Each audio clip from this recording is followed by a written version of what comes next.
ഏറ്റവും അപകടകാരിയായ ചുഴലിക്കാറ്റുകളുടെ ഗണമായ കാറ്റഗറി 5 പെടുന്ന മിൽട്ടൺ ചുഴലിക്കാറ്റിന്റെ ജാഗ്രതയിലാണ് അമേരിക്കൻ സംസ്ഥാനമായ ഫ്ലോറിഡ.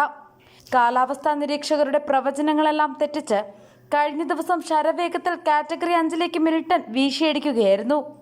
നേരത്തെ ഹെലൻ കൊടുങ്കാറ്റ് വരുത്തിവെച്ച ദുരന്തമൊന്നും ഇതിന്റെ മുൻപിൽ ഒന്നുമല്ലെന്നാണ് വിദഗ്ധർ ചൂണ്ടിക്കാട്ടുന്നത്. ബുധനാഴ്ചയാണ് കടുത്ത നാശം വിതറിക്കൊണ്ട് മിൽട്ടൺ ഫ്ലോറിഡയിലെത്തുക. ഫ്ലോറിഡ തീരത്ത് അതീവ ജാഗ്രതയും മിൽട്ടൺ ചുഴലിക്കാറ്റിനെ നേരിടാനുള്ള ഒരുക്കങ്ങളും യുദ്ധസമാനമായി നീങ്ങുകയാണ്.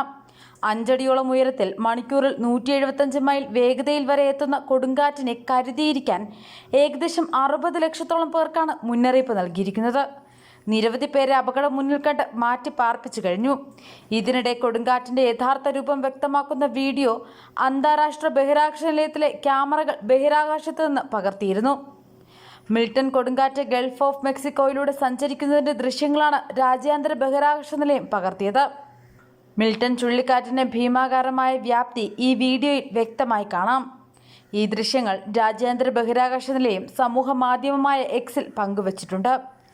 സമീപകാലത്തെ ഏറ്റവും വേഗമേറിയ ചുഴലിക്കാറ്റുകളിലൊന്നിനെ നേരിടാൻ യുദ്ധസമാനമായ തയ്യാറെടുപ്പുകളാണ് ഫ്ലോറിഡ സംസ്ഥാനത്ത് പുരോഗമിക്കുന്നത്.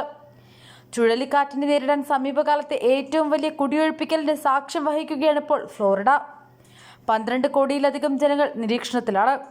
ശക്തമായ കാറ്റിനൊപ്പം കനത്ത മഴയും ഫ്ലോറിഡ സംസ്ഥാനത്ത് പ്രതീക്ഷിക്കുന്നുണ്ട്. ഹെലൻ കൊടുങ്കാറ്റ് ആഞ്ഞടിച്ച് വെറും 10 ദിവസങ്ങൾക്ക് ശേഷമാണ് അടുത്ത ചുഴലിക്കാറ്റ് അമേരിക്കയിൽ കരകയറാനിരിക്കുന്നത്. ഫ്ലോറിഡയിലെ നഗരമായ ടാംപാ ബേയിലെ ദേശീയ കാലാവസ്ഥാ നിരീക്ഷണ കേന്ദ്രം പറയുന്നതനുസരിച്ച് നിലവിലെ ട്രാക്കിൽ നിന്നും വ്യതിചലിക്കാതിരുന്നാൽ ടാംപാ ഭാഗത്ത് കഴിഞ്ഞ 100-ലധികം വർഷങ്ങൾക്കുള്ളിൽ ഉണ്ടായതിൽ വെച്ച് ഏറ്റവും ഭീകരമായ ദുരിതമായിരിക്കും ഉണ്ടാവുക എന്നാണ്. അവർ നൽകിയ ഗ്രാഫിക് ചിത്രങ്ങൾ കാണിക്കുന്നത് ടാംപാ സെയിന്റ് പീറ്റേഴ്സ്ബർഗിനടുത്തുള്ള ഫ്ലോറിഡ തീരം മുഴുവനും ലെവൽ 4 പ്രഭാവം അനുഭവിക്കുമെന്നാണ്. ഇതിൽ കടൽ ജലം ഏതാനും മൈലുകൾ കരയിലേക്ക് കടന്നു കയറാനുള്ള സാധ്യതയുമുണ്ട്. ബോട്ട് ജെട്ടികൾ, ഡോക്കുകൾ, കടൽപ്പാലം എന്നിവയ്ക്ക് കനത്ത നാശനഷ്ടങ്ങൾ ഉണ്ടാകാനും ഇടയുണ്ട്. ഫ്ലോറിഡ സംസ്ഥാനത്തിന്റെ മിക്ക ഭാഗങ്ങളിലും മുന്നറിയിപ്പ് നിലനിൽക്കുന്നുണ്ട്. സംസ്ഥാനത്തെ ഒട്ടാകെ കാറ്റിന്റെ പ്രഭാവം ബാധിക്കുമെന്നാണ് കാലാവസ്ഥാ നിരീക്ഷകർ പറയുന്നത്. ഫ്ലോറിഡയിലെ പ്രധാന നഗരങ്ങളായ ടാംപ, ഓർലാൻഡോ, ഫോർട്ട് മേയേഴ്സ് എന്നിവിടങ്ങളിലൊക്കെ മിൽട്ടൺ ആഞ്ഞടിക്കും. 12 ഇഞ്ച് വരെ മഴ പലയിടങ്ങളിലും പെയ്തിറങ്ങാനും സാധ്യതയുണ്ട്.